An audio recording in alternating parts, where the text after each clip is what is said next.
Hello students, आज हम BSc first year का इनऑर्गेनिक केमिस्ट्री का यूनिट 1 का एक टॉपिक पढ़ रहे हैं। इसमें क्वेश्चन आपको डायरेक्ट पूछा जाएगा, श्रोडिंगर का समीकरण क्या है समझाइए। या क्वेश्चन शॉर्ट में पूछा जाता है कि साई स्क्वायर का महत्व है परंतु साई का महत्व नहीं है, समझाइए। और बाय द वे क्वेश्चन थोड़ा टफ आया तो आपको पूछ सकता है कि आइगन मान और आइगन फलन क्या है ना।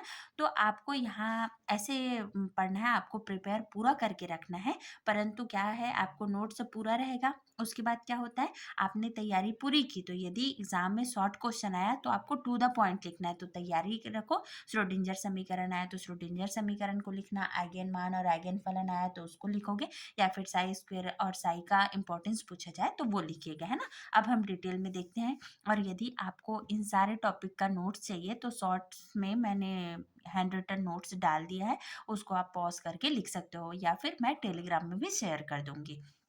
अब देखते हैं प्रस्तावना।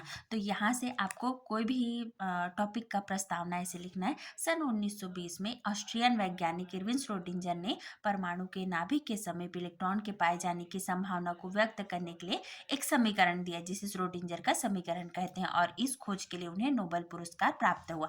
अब श्रोडिंगर समीकरण है क्या वास्तव में, तो इसको ऐसे पढ़ना है, del two psi upon del x square plus del two psi upon del Y square plus del two psi upon del Z square plus 8 pi square M upon H square E minus V of psi is equal to 0। और ये topic को बहुत अच्छे से पढ़ना है, ये final year में भी सेम क्वेश्चन है, बीएससी फाइनल ईयर में, है ना।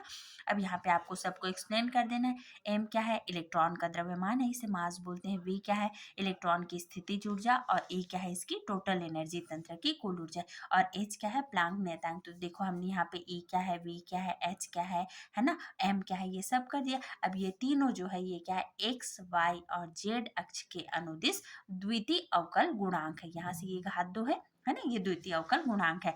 अब देखो तरंग फलन किसे कहते हैं, तो श्रोडिंगर समीकरण को जो हम हल करेंगे, श्रोडिंगर समीकरण को सॉल्व करने पर जो हल प्राप्त होगा वही क्या कहलाता है, तरंग फलन कहलाता है। अब आइगन फलन क्या है, ये तो तरंग फलन हो गया श्रोडिंगर समीकरण का।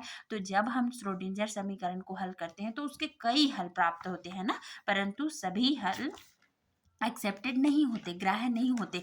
तो जो ग्राह्य मान है ना, साई के जो ग्राह्य मान है उन्हें ही हम क्या बोलते हैं, आइगन फलन बोलते हैं। अब आइगन फलन से जो हमें ई की वैल्यू प्राप्त होगी टोटल एनर्जी की, उसे आइगन मान कहते हैं। देखो आप ना क्वेश्चन को कभी भी पढ़ते हो तो सबसे पहले क्या है, एक तो रटना नहीं है, दूसरा शॉर्टकट नहीं अपनाना है। अब आप इसको पढ़ोगे तो आपको एकदम इजिली याद हो जाएगा। 1920 में श्रोडिंगर ने दिया, और ये क्यों दिया, इलेक्ट्रॉन को हम कहाँ खोज सकते हैं, इस पर्पज से दिया। उसके बाद क्या हुआ, इसके लिए उन्हें नोबेल पुरस्कार प्राप्त हुआ।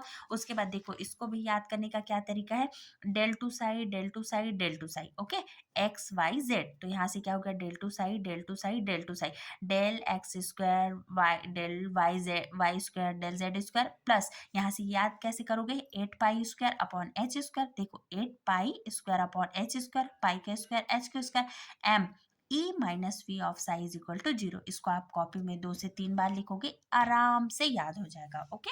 अब यहाँ से अब तरंग फलन क्या है, इस समीकरण को जो हल करते हैं वो मान तरंग फलन कहलाता है। समीकरण को जो हल करते हैं उसका हल तरंग फलन कहलाता है। अब तरंग फलन के सभी मान हमें एक्सेप्टेड नहीं होते, कुछ मान ही एक्सेप्टेड होते हैं। तो जो मान एक्सेप्टेड होते हैं उसे हम क्या कहेंगे, आइगन मान कहेंगे, और आइगन फलन कहेंगे। और आइगन फलन से जो ई का वैल्यू प्राप्त होगा उसे हम आइगन मान कहेंगे, ठीक है। अब आपके एग्जाम में क्वेश्चन आता है कि साई के वर्ग का महत्व है परंतु साई का नहीं, समझाइए। तो यहाँ से क्या होगा, इसको आप ऐसे भी समझ सकते हो, है ना। किसी भी गतिमान इलेक्ट्रॉन के साथ एक तरंग संबंधित होता है। ये हम डी ब्रॉगली में पढ़े कि कण के साथ कण जो है तरंग की तरह भी व्यवहार करता है। तो कोई भी गतिमान इलेक्ट्रॉन के साथ एक तरंग संबंधित रहता है, तथा तरंग फलन साई उस तरंग के आयाम को दर्शाता है। तो साई क्या करता है, साई जो है तरंग फलन के आयाम को दर्शाता है। और क्या होता है, किसी भी परमाणु में इलेक्ट्रॉन की तीव्रता उसके तरंग फलन के आयाम साई के वर्ग के समानुपाती होता है। अर्थात क्या होगा,